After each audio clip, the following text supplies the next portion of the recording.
Hi everyone. Today we are going to see a new series where I'm going to cover how to play in the Caro-Kann structure, especially from the both sides, white and black, and how the Caro-Kann pawn structure will reform your game, especially in the middle game, what to do next, what will be your middle game plan, how to play in the end game. We'll be discussing everything about this structure. So this is the first episode in Caro-Kann structure. So without wasting any more time, let's go to the screen. Here I have taken this game of a game between Vladimir Akopian versus Alexander. And last move after the normal opening, last move, Black has just played knight to f6, and it is a very common line where Black has basically White has played simply knight c3 to knight e4 for this exchange, and Black played knight d7, sorry, knight d7, knight f6, and then taking on here, and then another knight came from just f6. So now we will see that how White continues the game. So here White has played queen to h4. Black played b6. White has played bishop to g5. Very strong move, and White is already having some lead in development. If you see, Black king is little bit stuck into the center, and also Black is ready to develop this bishop, but still White is having better piece placement, better activity, and extra space will help White to gain some attacking prospect against Black's uncastled king on e8. In this position, Black has played bishop to e7. Again, bishop to f4. Obviously, he was threatening knight to d5. So we moved the bishop to f4, attacking the queen, queen d8. And again, another important moment here, Black missed that opportunity, which is knight to d5. Still necessary because after bishop c7, bishop into h4, and here White has multiple options available. Just like one is bishop to e5 to small advantage, I think bishop f6, rook fd1. But still, I believe that Black is having very good chances to hold this game. Queen d8, and this is an inaccurate move that, and Black does not quite realize that how dangerous White's threats are. Now knight e5. If you look at it, this position, you will see that White pieces are actually coming very quickly into the attack, attacking that weak spot on c6, f7, ready to bring the rook on d1, e1.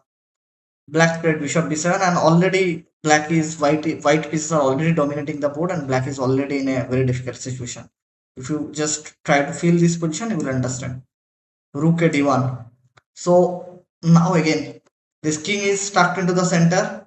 It cannot do really castle because bishop h6 is coming. If we will look at it, if what will happen if castle, bishop h6 is simply winning because g h6, queen h6, and the threat is after knight g4 followed by knight f6 and queen h7 mate here. And even I have multiple options available actually. Even rook e8 if Black will try to get away with rook e8, bishop f8, but then bishop g6.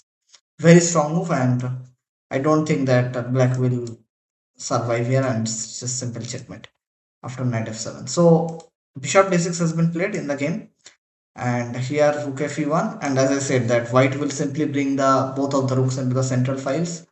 Queen to e7, and here White has played queen to h3. Knight d5, bishop g3, castle. At last, Black has done castle, trying to escape from the any kind of downfall, but White starts attacking now on the center. c4, and Black's position is desperate. Already knight f6.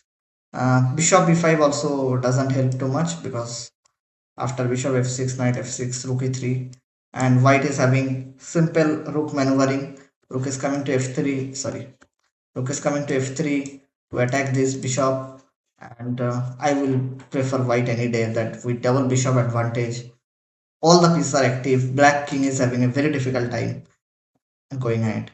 So c4 played in this position, and Black played knight f6. And here I would tell you to pause the video for a moment and try to figure out how white finished this game. And here white has played. I believe that you have paused that video and figured it out by yourself. White played bishop to h4. So now the point is knight g4 followed by bishop f6 and game is completely lost. And already this position you can see that black is having no defense. So black played g5. It is quite desperate. And now again another important moment that how white finishes off this game with the move. Hope you figured it out by yourself.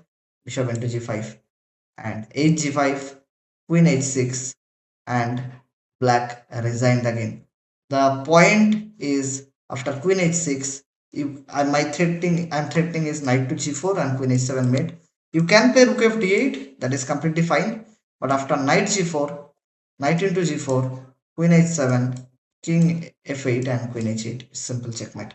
And if you don't take my knight, so I don't know what are you going to play. I'm threatening simply knight to f6, and there is no way you can stop this knight f6 idea. You can play the king as having no square, and resignation is the best option in my opinion as well. So black resigned here. Basically after queen h6, black resigned and white won a beautiful game.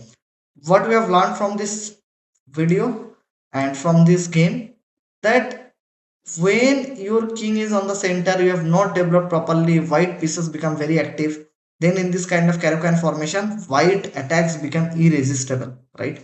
If you see, black fell behind in development and white capitalized on it. There is bishop h6 sacrifice idea was always there, and by using that, even after doing the castling, white brooks came into the center ready for the lifting, and then knight on e5, bishop to h6, bishop on d3. All pieces are very active, and white finishes of the game very smoothly.